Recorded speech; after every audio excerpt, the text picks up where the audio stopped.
corporations manipulate you after they've built the profile. And the profile, of course, is essentially the data of all your likes and dislikes that they have learned from all of your social media activity. So what now is occurring is now they can categorize you. Now think about it. Human beings are infinite in their diversity and what they can be. But there's only so many categories tech companies can place human beings into. So what's essential for these tech companies is, first of all, is to come up with a criteria to categorize you. That's what the data is used for. Once they've categorized you, then they throw you into the slots they have available or the amount of categories they can put you into. And then they know how to sell to you, because they know that if you like RV homes and you're in that category, then they're going to shove RV ads towards you, knowing that the odds that you might be interested is much more potential, has more potential than, for example, the cat viewer who's looking for fleas, as I said before. So the truth is they're looking for this data to actually, as they would say, give you a better experience. But the truth is they're using all of this technology to sell you more product. Now, this is where it gets really scary. Now we know through, unfortunately, the Twitter files, that Uncle Sam comes along and the FBI says to these companies, we've got a problem. We've got a president with a certain leaning, and we would like to make sure that we keep tabs on the opposition.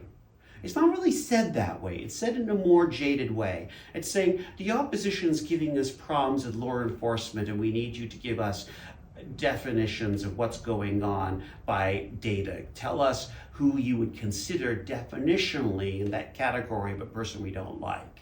That's dangerous. So the data becomes used not just by the corporations, but then by Uncle Sam or by governments. And why this is so unbelievable is, while this is all happening, we don't have a digital bill of rights. We have no rights in the digital universe. So let me explain it completely differently. Let me explain it virtually. Everyone was clamoring when Meta, or Facebook that turned into Meta, came out with their virtual reality headsets and the idea that you could go into the Meta universe and spend time in virtual reality. Right? Sounds great. So you go off into that metaverse. And then people were absolutely blown away to find out that Snoop Dogg and other celebrities brought property in the virtual cities. And everyone kind of ran in and they all started to acquire properties around Snoop Dogg's property on the assumption that if the property was bought by Snoop Dogg virtually, anything around it would also grow. And therefore they were selling virtual real estate by making people think they could move into neighborhoods, and those neighborhoods would accrue and create dividends for these individuals purely based on the virtuality of different people, the localization of people. So if you had a celebrity close to a regular person, that regular person property is automatically elevated by the celebrity being close in proximity. So tons of people clamored in and bought real estate in the metaverse. What do you think really happened? It failed. People lost their shirts. But this is where it gets really scary.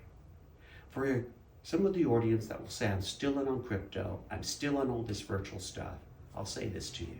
If this virtual world is not actually governed by laws or the Constitution, and the laws are governed by the corporations that run them, then technically aren't those corporations the god of those universes?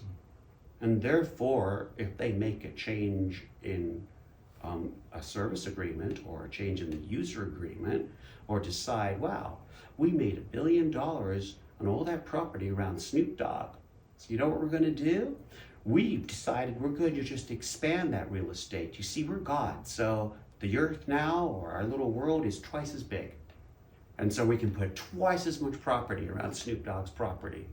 And your investment just crashes, because you have no control, because they are, in that universe, they're the gods.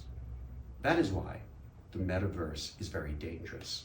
We really don't have rights as human beings right now in those universes. The corporations have all the rights. And if you've ever read a user agreement that goes on forever, anyone who tells me right now we have any rights has never read one of those user agreements. and doesn't understand what's going on. So I hope that's given a different perspective of how data becomes essentially dangerous, weaponized, and also it creates false profits in what people actually think is a good investment. It's completely not.